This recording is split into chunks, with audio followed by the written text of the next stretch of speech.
Takže hej guys, tohle video je o mých tetování.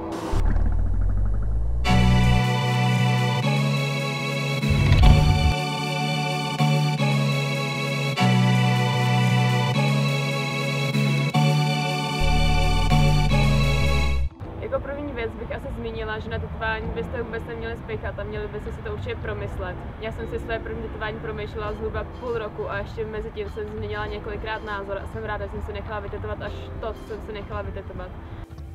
A hlavně si najít dobrýho tatéra a nejít hned do prvního studia, který vás napadne, protože to potom dopadá dost špatně většinou, takže si určitě prověřte tatéra a jeho práce.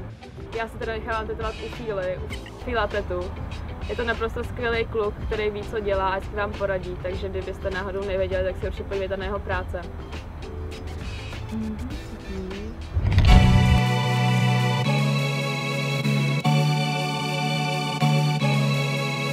Koně jsem se nechala vytetovat protože jezdím od 4 let a je to moje hrozná srdcovka.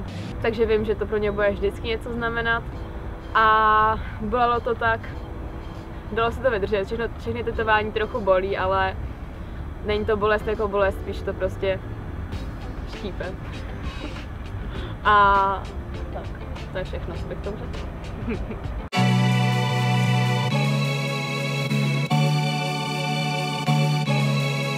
Jako druhý tetování jsem si dala...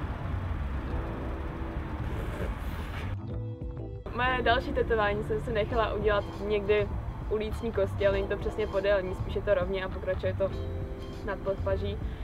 Tam všichni mi vyhrožovali, že to teda bude bolet, naštěstí to byla asi 15 minutovka, takže to je v pohodě a vydržela jsem to úplně poho a je tam napsáno it is what it is.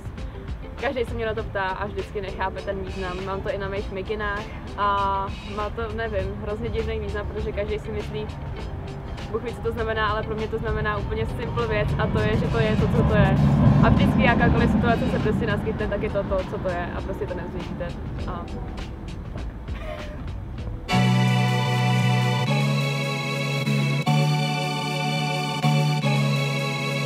Tetování jsem si nechala udělat na předloktí, okrát na druhé ruce a je to vlastně Earth without art is just E. Vlastně je v tom taková, nevím, sranda, že když vlastně ze slova Earth vydáte art, tak je to jenom E, což si asi přeložíte všichni, že prostě svět bez umění je jenom E. A to samé, asi to je spojené i s tancem a baletem, který taky dělám od malička a je to pro mě umění a myslím si, že bych byl nutný svět bez umění. A bolelo to asi tak stejně jako ten kluk, takže úplně v pohodě.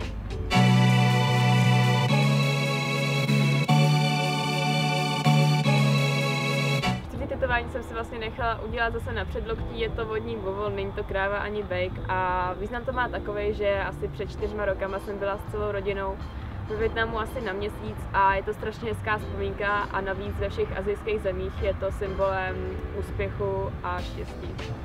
Bolest byla asi ne jako největší, ale byla větší než tady ty 2, 3, co mám, protože to trvalo nejdýl, je to nejpropracovanější moje tetování a trvalo to asi 3,5 hodiny, což to není jakoby moc, ale bylo to nejbolestivější z těch všech, co jsem vám ukázala.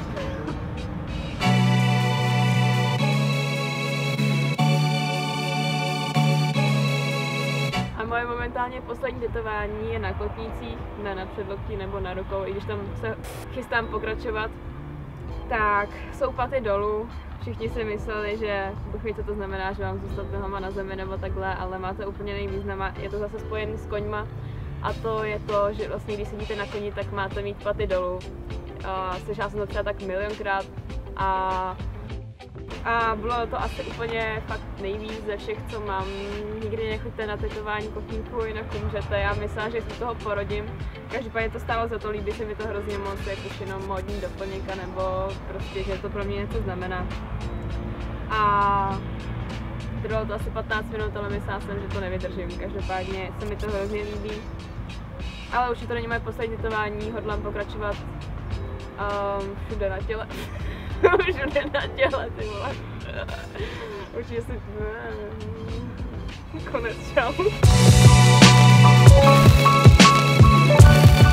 Dobrý. Takže tohle je konec dnešního videa.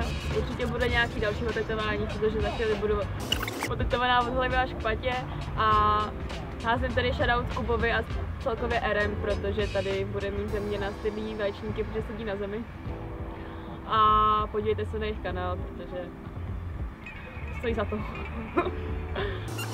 Podívejte se určitě na mýho tatéra a dejte mi odběr, protože proč ne, že jo, budu mít skoro 100 000, tak.